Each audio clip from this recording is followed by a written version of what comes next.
Hi, everyone. I'm Kevin Czajkowski. I'm a professor at the University of Toledo in the Department of Geography and Planning, and I'm the PI for Globe Mission Earth. And this is, ouch, stop biting me.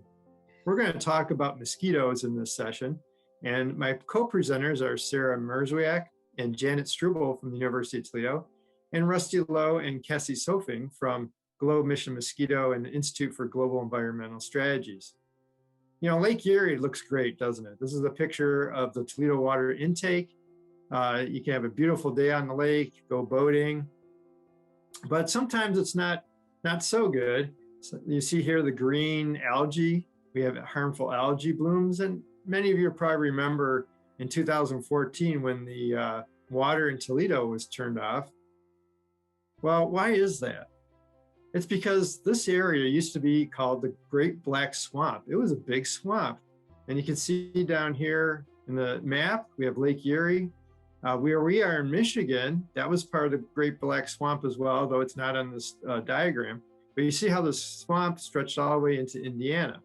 The picture on the right shows some remnant aspects of the swamp at Maggie Marsh. So this is what it looked like everywhere in this area before it was drained. And so the first thing that people did when they moved to this area, they cut down the trees. It was all forest. And then they drained it. It was hard to traverse this area. They had to make roads out of the trees. They called that corduroy roads. There were lots of mosquitoes, and that led to sicknesses, including malaria. So the Great Black Swamp was drained in the late 1800s. You've seen the ditches around. And we still drain the area with ditches. But in the 1800s, a machine was invented that put pipes under the ground. They were called tiles. And these pipes would drain the soil. And we still have them, and we still put them in. They're called tile drains. And you may see these big plastic pipes and when they're put in the ground. And you see how there's holes in the picture on the right. The water drains into the pipe, but the soil doesn't, and this drains the water off the farm fields. While it does cause some problems, at the University of Toledo, we do research on what kind of pollution is caused from the runoff from the fields. And well, that's what I wanted to stop with, and I'm going to turn it over now to Rusty and Cassie. Hi, my name is Dr. Rusty Lowe. I work with Globe Observer Mosquito Habitat Mapper program. And today I want to welcome you as mosquito hunters. Hi, mosquito hunters. Mosquitoes are playing hide and seek in your backyard. Can you find them? Here's a tool you can use to participate in NASA science. You can use this tool. It's called Globe Observer. You can download it on a mobile device, on a tablet or a phone. And you can use the Mosquito Habitat Mapper tool to find mosquito larvae. Those are the immature mosquitoes in water in your backyard. You can also use the land cover tool to take pictures of the land cover. That's the plants, the dirt, water, roads, and buildings that we have on the Earth's surface. And we know that mosquitoes like some places and not others. So we need to collect that data to refine our understanding of the science. You might be wondering, mosquitoes, why NASA? Because I'm guessing you know that you can't see mosquitoes from space, right? But what our satellites can do, these satellites have the ability to sense the environments that mosquitoes like, the warm, moist environments. So there's sensors on the satellite that can record the spectral data that tells us it's wet, it's hot, it's moist, there's rain. That information can come from satellites as well as what the land cover's like. So that's what NASA does. And you can make the connection between mosquitoes and space. So that's what we're doing with this citizen science project. So what we're asking you to do is to use the Mosquito Habitat Mapper to find those places where mosquitoes are hiding in your backyard, to use the land cover tool to take 6 pictures in your backyard. And then on the right here, you see a grid and it has a satellite image under it. And so we can actually see where you are in space, your background in the satellite, in a high resolution satellite image. And then we can upscale that to understand what our satellites up in space are telling us. And this is where you are. So here is a image of the MODIS satellite. It's circling around, and it is obtaining imagery at about 250-meter resolution. And if you're looking at this picture, do you see Lake Erie? Okay, I hope you recognize that from this perspective. Let's look at the next slide, and I'll show you. This is where I think you are. And so I just wanted to put you in space so you can see, even a close up, what this imagery is like. But as you can see, not only can we not see mosquitoes, but in this MODIS view, we also really can't see those landscape elements. And that's why we need to collect those on the ground. And that's why how you can help NASA. Okay, when we look at the next slide, I'm going to show you how you do it. Here's the Globe Observer app, and you'll see there's a bunch of different tools on it, the clouds, trees, but we're going to be talking about just two of them, Mosquito Habitat Mapper and Land Cover. And you can use both these tools, one right after the other, and collect what we call coincident data. You can collect data from the same place at the same time, and that is data that scientists need. And I'm just going to show you how easy it is to use the Land Cover app. Once you download the app, and we can show you how to do that, or you can find out from a family member how to download the app onto a mobile device. Basically 3 steps. You open it up, and it's going to tell you where you are in space, latitude and longitude. There is a satellite receiver in your phone that is going to tell you where you are. And so you're going to see their estimated accuracy, 65 meters, on that little bar below. Just hit that reset button a couple times until you get really good accuracy. That might be 16 meters or 12 meters. Most phones have the ability to go to 5 meters if the conditions are right, but we're really happy with 12 or 16 meters. Then we ask you to document what the ground surface, what the surface is like and what the trees are. This helps us understand whether or not what we're seeing in our satellite images might be a reflection. So is there snow or ice? Do you have standing water? Is it muddy? Is the ground dry? And are there leaves on the trees? All these things will tell us more about that satellite image that we're going to map your photographs to. Then the next thing you have to do is just take 6 pictures. So you're going to click that button that says take pictures up and down. And what's really cool about this app is that there is a compass in there in the app. And so you just have to line up the circle. These are not perfectly aligned because it would automatically take the picture when I aligned it. So then I couldn't do a screenshot. But basically, I'm trying to move the downward up into that circle, the upward into that circle, takes those pictures, and then take north, south, east, and west pictures. So just line those circles up, take the photo automatically, and then you just need to save your data. There's another step. We don't need that data. We just need these photos. And then let's take a look at the Mosquito Habitat Mapper. It has 5 data collection steps. And I think for our purposes, what we really need is you to do 1, 2, and 5. And you can easily say after you do the habitat, you can say, no, I don't want to identify the mosquitoes, but I do want to go to the last step. So you'll have that chance to do that in the app. But the first step is just the same as the Land Cover app. You probably will get a very similar location, latitude, and longitude. And then we just ask you, what is the source of that water? Is it still water? Is it flowing water? Or a little still puddle next to a stream? Is it an artificial container like a flower pot or an old tire? Or maybe it's a tree hole. And here, take a look. There's a larvae trap there. I want you to pay attention to that because we're going to talk about that later. And then finally, once you have found a container habitat, we are going to ask you to dump it out if it's not a trap that you're trying to actually collect mosquitoes, because every time you dump out water, you are protecting people around your community from getting mosquito bites and potentially getting vector-borne diseases from mosquitoes. So this is a really important thing you can do for your community. And I want to show you some of the mosquitoes that live where you are. There's 60 species of mosquitoes that are found in Michigan. There are 59 species in Ohio, but only a very few of these can cause diseases such as West Nile virus and a variety of kinds of encephalitis, which is swelling around the brain for humans. I don't know if you know this, but mosquitoes are also responsible for heartworm in dogs, and that's a very serious issue as well. So you're not only protecting people, you're protecting your dogs as well by getting rid of these mosquitoes. It's fun because different mosquitoes have different habitats that they like. And if you take a look at these pictures here, you'll see that there's one here called the Eastern Treehole mosquito. They like to live in natural containers like holes in trees, the hole in a bamboo shoot and bamboo, for instance. We also have the rock pool mosquito. Where do you think they live?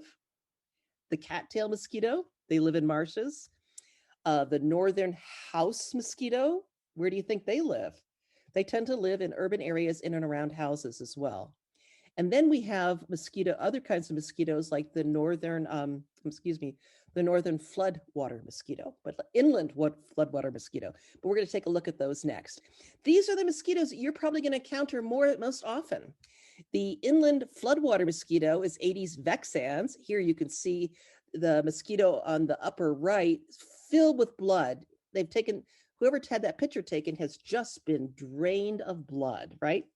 And these mosquitoes are usually found in standing water, lakes, ponds, and swamps. So you can use this mosquito habitat mapper to identify where you're finding larvae. The northern house mosquito, Culex pipiens, tends to live in artificial containers when they are growing and maturing into adults. And the eastern treehole mosquito is the mosquito that bites most people in Ohio. Fun fact, right? Aedes triceriatus. And so that mosquito tends to live in tree holes. So it's important to realize that when you're doing mosquito habitat mapper stuff, larvae do not bite and they can't give you disease. So they are safe to examine. We want to keep you safe away from the adults, but it's okay to look at the larvae. So I want you to think about, can you use the mosquito habitat mapper to locate and report the habitats of these immature mosquitoes in your own backyard? And you'll see here, I have circled the larvae and adult trap. So stay tuned for our arts and crafts at the end of this session. I just want to show you that the whole point of this is for you to see mosquitoes. And what do we mean by see? Seeing is surveillance. Where do you find them? See is source reduction, which is dumping out containers where there's water. Empowerment, you are protecting your own community by getting rid of these mosquitoes. And of course, you're learning about mosquitoes too, so that's education. And we've got some links for you. So if any of these images that you see here look like fun things that you'd like to dive into, you can find those at that first link. And here are lots more resources that you can also take a look at. And this is also available for you to download. All right, are we ready? Excellent. Okay, so now we're going to stop the slides and I'm going to build a mosquito trap. And I want you to watch this because you can do this at home and you can set up one of these in your own backyard. It's a safe thing to do. I'm going to show you how to build your own mosquito trap. Okay, so this is the craft I promised. So the hardest part of building this trap is you need to drink a whole bottle, a whole liter or 2 liters of soda pop with your friends, okay? That's the hardest part. Make sure it's okay with your parents. And then what you do is you take this bottle and I'm gonna cut it basically in half. So I'm gonna cut the bottle just like this, 2 parts, okay? We're almost done. Then what you need is a piece of netting. And I don't know if you can see this because it's so fine, but this is a piece of nylon netting, but I bet you get bags of potatoes or onions when you go to the store. And those bags, just take a piece of that, fold it over twice. That's going to be perfect netting for you. And then you take this piece of netting and then you have the top of the bottle. You put the netting over the bottle and then you take a rubber band and I'm just going to affix that there. And you're wondering, why would I bother doing that? And the reason is we're going to have mosquito eggs are going to fall through this netting and then the mosquitoes are going to mature in the water below, but the adults can't get back up. So if you forget about this trap, you're not contributing to disease in your community. So it's a really safe and fun thing to do. Okay, then the next thing you need is like an emery board like you might use for your nails, or a piece of sandpaper, and you just rough up the inside. You do this because it gives the mom mosquitoes a nice rough place to put their eggs. Okay, that's roughed up there. Yeah, that feels pretty good. Then I'm going to fill this with water, and you will want to fill the water about to the level of the netting. And then what you do is you take the top part of the bottle, turn it upside down, put it in the bottom of the bottle, and you push them together. And then what you'll do is you'll fill the water up to the level of the netting. Now, there's another hard step to this, and that is you have to eat a popsicle. And if you eat a popsicle, you will get a popsicle stick. And if the mom mosquito doesn't like that scratched up surface, she's going to still love the piece of wood. So throw that piece of wood in there. And now the mom mosquito has a place to lay her eggs. And then what happens is, if this is outside and it rains, the eggs that have been laid will then wash down into the bottom of your trap, and then they will mature. And after about 5 to maybe 10 days, depending on the weather, you're going to have larvae in there. And that's going to be really something interesting, because then you can look at them, you can count them, and you can say that you found them. And you saw in the app, you can say, I found them in my OV trap, my mosquito trap.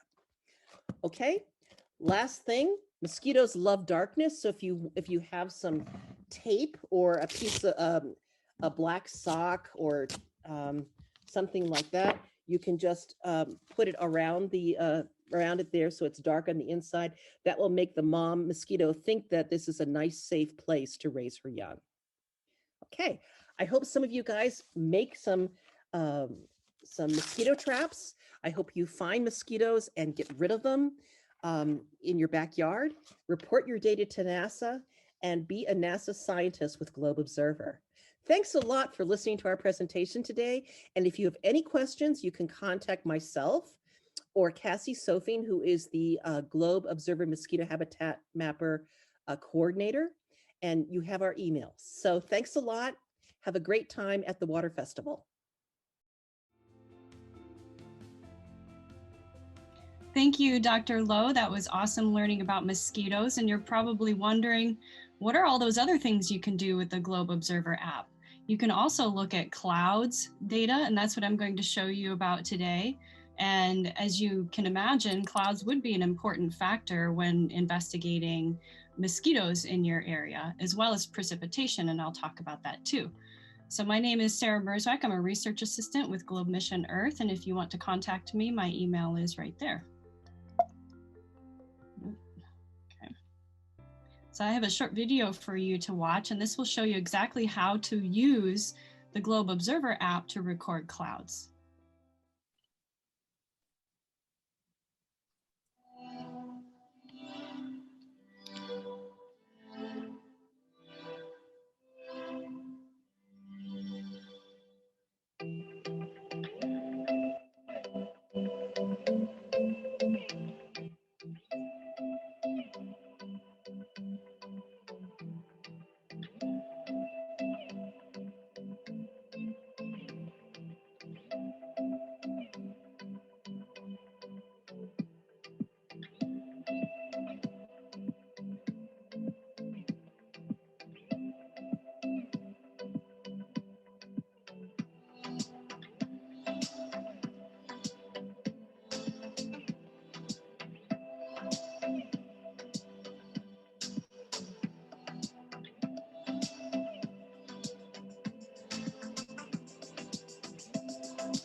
So you can see that the app is actually quite easy to use. It walks you through every step, and it shows you examples of the different clouds, and it asks you details about the opacity of the sky and the color of the sky.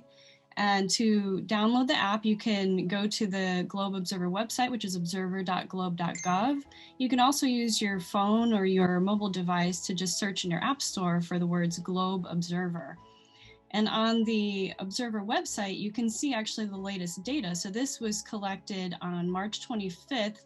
You can see a map here of the people all around the world who are collecting data about the clouds in their area using the Observer app.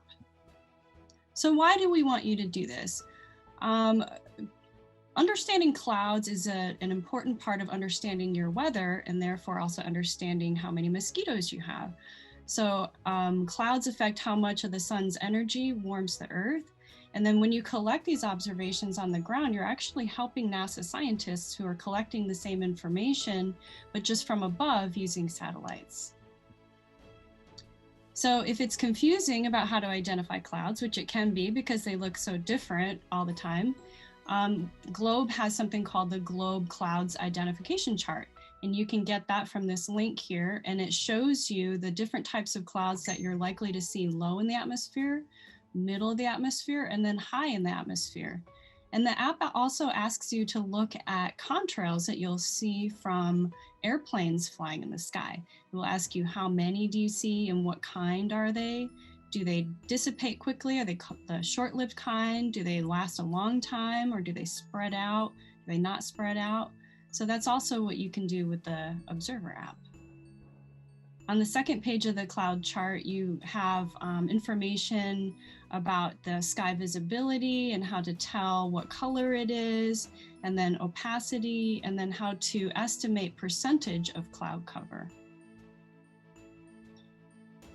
Finally, you can have a little fun with learning about clouds by playing with the cootie catcher, that we call it, or the Globe Cloud Teller. So if you go to this link right here, you can print this out and then fold it up, and you can turn it into one of those games where you switch back and forth between the sides and learn your different clouds. So you can practice vocabulary, learn different cloud types, and then help NASA with your cloud observations. So what about precipitation data? Because that's also very important when it comes to mosquitoes. So I want to show you very quickly, this website is awesome. And this is water.weather.gov/precipitation. And you can see it right here. And if you scroll down to the bottom, before I start zooming into the map, you can see you can switch between, this would be inches, and this would be in centimeters. So you can look at today's analysis, and you can actually also look at yesterday's analysis. And what this map is showing you is the current one-day observed precipitation total. So what I'm going to do is just zoom in. I'll use this button here to help zoom in a little bit more. See if I can. There was so much rain recently, it's actually covering some of the town names. So here, just barely, I'm going to zoom into Toledo here, and I'll show you how easy this is to do. So you can find generally where you are. So I live about right in here, and what I can see here is that it's this dark green color, and this dark green color here corresponds to about 30 or so centimeters, or I'm sorry, millimeters. And so you can just look at any place around, and if you want to understand what yesterday's was, you just click on yesterday, and you can see yesterday we really didn't have anything. So it's a nice, quick, easy way to find out what precipitation is in your area. There's also one other app I want to show you, which is besides Globe Observer. This is my favorite weather app, and it's called My Radar. And it's got awesome live views, and you can do the same thing. You can zoom in on your phone and see your location and see how much rain there was in your area. So I want to thank you all for listening to us. I hope that you find some use with the Globe Observer app, that maybe you look at mosquitoes, you look at land cover and clouds. And then if you're interested in conducting a research project using that data that you collect, feel free to contact us and we can help you through that process and help you share your research with other students. Thank you.